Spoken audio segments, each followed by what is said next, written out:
Hello നമസ്കാരം മക്കളെ, ഏവർക്കും നാസ് മീഡിയയിലേക്ക് സ്വാഗതം. PSC എക്സാംസിൽ മെയിൻ ആയിട്ട് വരുന്ന ഒരു സിലബസ് ആണ് ദേശീയ ഉദ്യാനങ്ങളും അതുപോലെ തന്നെ വന്യജീവി സങ്കേതങ്ങളും. അപ്പോൾ നമ്മൾ ഇന്ന് അതിനെപ്പറ്റിയാണ് ക്ലാസ് എടുക്കുന്നത്. ഇരവികുളം കേരളത്തിലെ ആദ്യത്തെ ദേശീയോദ്യാനമാണ് ഇരവികുളം. ഏതാണ് മക്കളെ? കേരളത്തിലെ ആദ്യത്തെ ദേശീയോദ്യാനമാണ് ഇരവികുളം.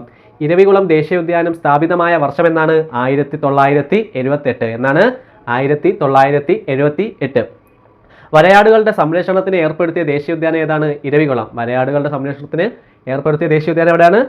ഇരവികുളം. കേരളത്തിൽ ഏറ്റവും ഉയരത്തിൽ സ്ഥിതി ചെയ്യുന്ന ദേശീയോദ്യാനം ഏതാണ് മക്കളെ? ഇരവികുളം. കേരളത്തിലെ ഏറ്റവും ഉയരത്തിൽ സ്ഥിതി ചെയ്യുന്ന ദേശീയോദ്യാനം ഏതാണ്? ഇരവികുളം. ഇരവികുളം ദേശീയോദ്യാനത്തിന് ഉള്ളിലുള്ള വെള്ളച്ചാട്ടത്തിന്റെ പേരാണ് ലക്കം.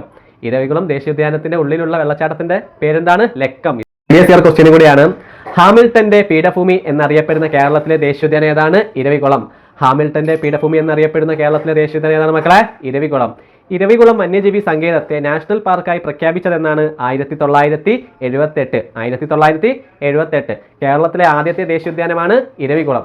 അതുപോലെ തന്നെ ഇരവികുളം വന്യജീവി സങ്കേതം സ്ഥാപിതമായ വർഷം എന്നാണ് 1975. നമുക്ക് ഇതിനായിട്ട് മെയിനായിട്ട് വരുന്ന 2 വർഷങ്ങളാണ്.